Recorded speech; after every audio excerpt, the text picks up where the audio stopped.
Hi అండి. నమస్తే. Welcome to our channel simple recipes and vlogs. ఈరోజు మన వీడియోలో మా ఆరోగ్యానికి ఎంతో మేలు చేసే ఉసిరికాయతో తీపి ఆవకాయ అయితే ప్రిపేర్ చేద్దామండి. ఇది సంవత్సరమైనా నిల్వ ఉంటుంది.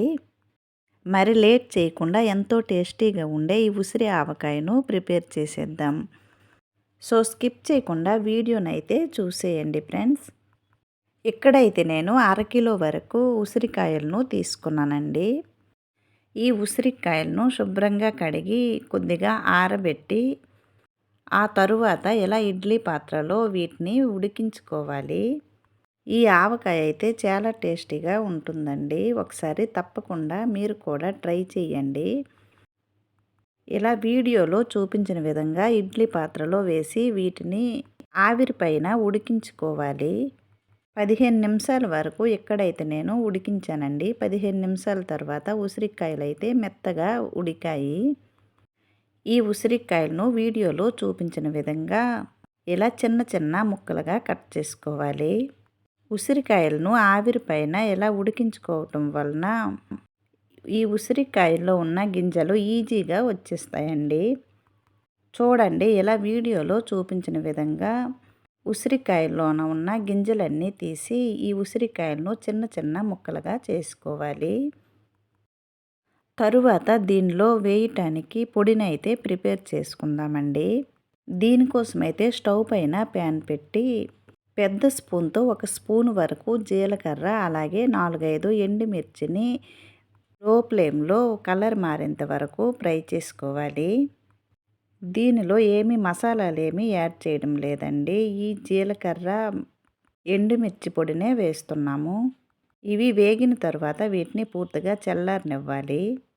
ఈ జీలకర్ర చల్లారేలోన స్టవ్ పైన పాత్ర పెట్టి దీనిలో 250 గ్రాముల వరకు ఆవాల నూనె వేయాలి.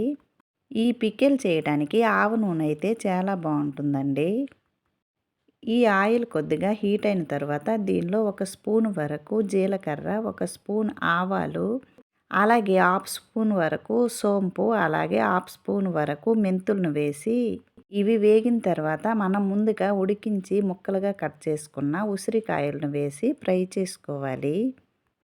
ఇలా కొద్దిగా ఫ్రై అయిన తర్వాత దీనిలో టేస్ట్కి సరిపడా ఉప్పు, అలాగే టేస్ట్కి సరిపడా కారం, అలాగే 1 స్పూన్ వరకు పసుపు వేసి వీటిని బాగా ఫ్రై చేసుకోవాలి. కొలతలతో అయితే పెద్ద స్పూను ఉప్పు వేసానండి. అలాగే అదే పెద్ద స్పూనుతో 2 స్పూన్ల వరకు కారం వేసాను. ఇవి వేసిన తర్వాత లో ఫ్లేమ్లో వీటిని ఫ్రై చేసుకోవాలి. ఉసిరికాయలను ఆవిరి పైన ఉడికించాం కదండి, కొద్దిగైనా నీరు ఉండిపోతుంది. ఇలా ఆయిల్లో ఫ్రై చేసుకోవడం వలన ఆ కొద్దిగా ఉన్న నీరు కూడా డ్రై అయిపోతుందండి. అందుకని ఉసిరికాయలను ఇలా ఫ్రై చేసుకుంటే ఎక్కువ రోజులు నిల్వ ఉంటుంది. 1/2 కిలో ఉసిరికాయలకు 1/2 కిలో వరకు బెల్లం పడుతుందండి. ఇక్కడైతే నేను బెల్లాన్ని కొద్దిగా తగ్గించి వేశాను. స్వీట్ ఎక్కువగా తినాలనుకున్న వారు 1/2 కిలో వరకు వేసి చేసుకోవచ్చండి. ఇక్కడైతే నేను 1/2 కిలో కంటే తక్కువగా వేసాను. 300 గ్రాముల వరకు నేనైతే బెల్లంని వేసానండి. నేను తీసుకున్న బెల్లం మంచిదండి, అందుకని కరిగించి వడకట్టుకోకుండా డైరెక్ట్గానే వేసాను. ఈ బెల్లం వేసిన తర్వాత మీడియం ఫ్లేమ్లో పెట్టి ఈ బెల్లాన్ని పాకం వచ్చేంత వరకు కలుపుతూ ఉండాలి. చూడండి 10 నిమిషాల తర్వాత బెల్లం అయితే ఉడికి పాకం రావటం స్టార్ట్ అయింది. ఈ బెల్లం బాగా దగ్గర పడి తీగి పాకం వచ్చేంత వరకు కలుపుతూ ఉండాలి. చూడండి బెల్లం అయితే పూర్తిగా మెల్ట్ అయ్యి పాకం అయితే వస్తుందండి.